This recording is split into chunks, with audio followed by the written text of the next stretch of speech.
Recently I made an important decision, and I'm going to tell you kind of about why I made that decision in a minute. But the decision I made is that I've actually left my job. My last day was the Sunday just gone, and I'm filming this on a Wednesday, so I'll have been out work for just over a week by the time this video goes out. The main reason I decided to leave my job was because of my health, which has severely declined in the past few months. And that is mainly due to the fact that I was in work. I'm one of those people that's all about like making sure you realise like your own potential, and if that potential doesn't meet other people's expectations, then that is completely fine. If you are unable to work because of a disability, that is completely fine, and you shouldn't be forced into work because that is seen as what is expected within society. So that is kind of my stance on things.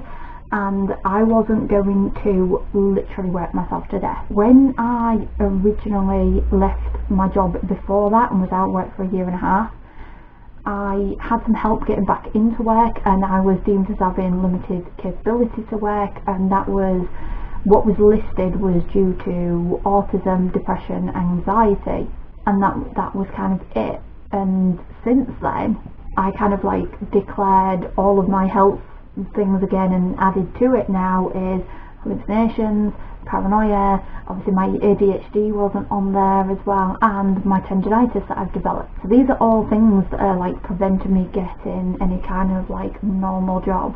After having kind of 3 days off, I'm starting to feel a little bit better, even though I still feel kind of massively rubbish. I feel better in comparison, and I honestly don't know how I got through the last month or so, because I have just been in constant pain, having tons of meltdowns. I've always had like really mild paranoia and hallucinations, but they've gotten a lot worse, and that's because I'm exhausted all the time, I'm in pain all the time, and I can't sleep properly, so obviously those things are now exacerbated. I contacted my GP about a month ago, and they said they'd refer me to mental health, and I only just received the letter to say, we've received your referral, you have to ring us to confirm. So I need to do that tomorrow, and hopefully I'll get some help, but I don't know how long I'll be waiting until I get to actually see somebody. I have another universal credit appointment next week.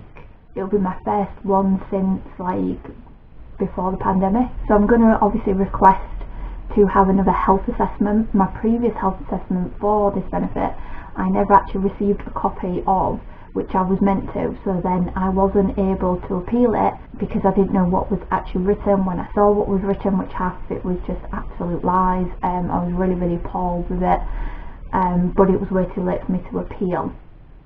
So I'm hoping to get another one of those, and I'm hoping that they will put me down as the fact that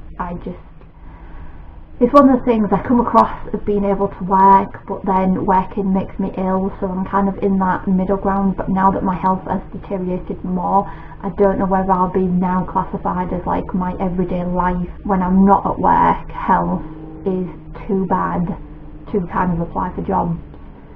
If I could get help going into like full-blown self-employment, then I would do that, because that is a lot less work. I could do it from home, so I'm not sensory overloaded.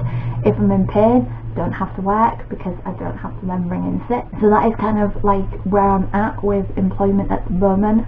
Hopefully I'll have some kind of update after I've had this appointment with Universal Credit and see what they say and see where things are going, but obviously I'll update you all when I know that. But that's it for me today. That is my kind of big update at the moment, and I'll see you guys next video. Bye for now.